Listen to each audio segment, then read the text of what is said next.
الحمدللہ وحدہ لا شریک لہ والصلاۃ والسلام علی من لا نبی بعد۔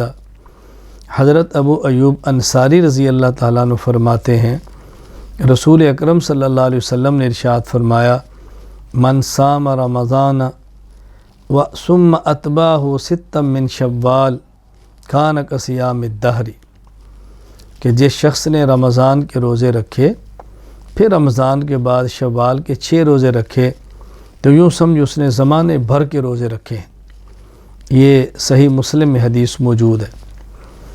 حضرت ابو ایوب انصاری رضی اللہ تعالیٰ عنہ فرماتے ہیں میں نے رسول اکرم صلی اللہ علیہ وسلم سے سنا، آپ نے ارشاد فرمایا من صام رمضان وستا من شوال فکأنما صام السنۃ کلھا، جس شخص نے رمضان کے روزے رکھے پھر 6 شوال کے روزے رکھے تو یوں سمجھو کہ اس نے پورے سال کے روزے رکھے ہیں۔ یہ حدیث مسند احمد میں موجود ہے۔ یہاں 3 باتیں اچھی طرح سمجھ لیں۔ پہلی بات یہ، ایک حدیث میں زمانہ بھر، ایک حدیث میں سال، مفہوم دونوں کا ایک ہی ہے۔ میں نے رمضان کے روزے رکھے پھر بعد میں 6 شوال کے روزے رکھے، تو جب سال بھر کے روزے رکھیں گے اور ہر سال ایسے کرے گا تو گویا پورا زمانہ اس کا روزوں کے اندر گزر گیا ہے۔ رسول اللہ صلی اللہ علیہ وسلم نے گویا شوال کے 6 روزوں کی ترغیب دی ہے۔ یہ پورے سال کا اجر کیسے ہے؟ حدیث پاک میں من جاء بالحسنۃ فلہ عشر امثالھا، انسان ایک نیکی کرتا ہے اللہ اس کا اجر کم از کم 10 نیکیوں کے برابر دیتے ہیں۔ اور رمضان 1 مہینہ روزہ رکھا 10 گنا اجر ملے گا تو 10 ماہ کا اجر مل گیا۔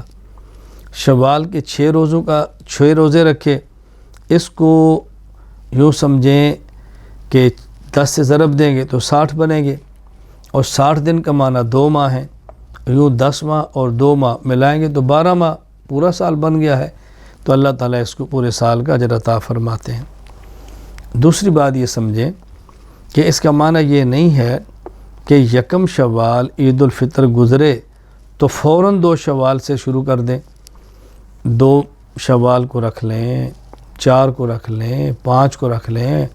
نمبر 1، یکم شوال کے بعد کبھی بھی شوال کے مہینے میں رکھ سکتے ہیں، چاہے تو مسلسل رکھ لیں، چاہے تو 1-2 دن کے وقفے کے ساتھ رکھ لیں۔ اور تیسری بات، اگر کسی شخص کے رمضان کے کچھ روزے رہ گئے ہیں تو اس کو چاہیے کہ اپنے فرض روزے رکھے، وہ جو قضا ہے وہ پہلے رکھے، ان کا حق پہلے ہے، نوافل کا بعد میں ہے۔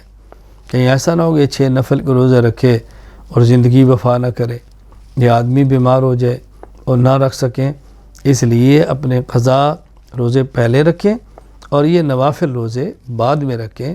اللہ تعالیٰ فرائض کے ساتھ نوافل کی بھی توفیق عطا فرمائے۔ فرائض کی کمی اللہ اپنے کرم سے نوافل سے پوری فرمائیں گے تو نوافل کا اہتمام بھی کرنا چاہیے۔ وآخر دعوانا ان الحمدللہ رب العالمین۔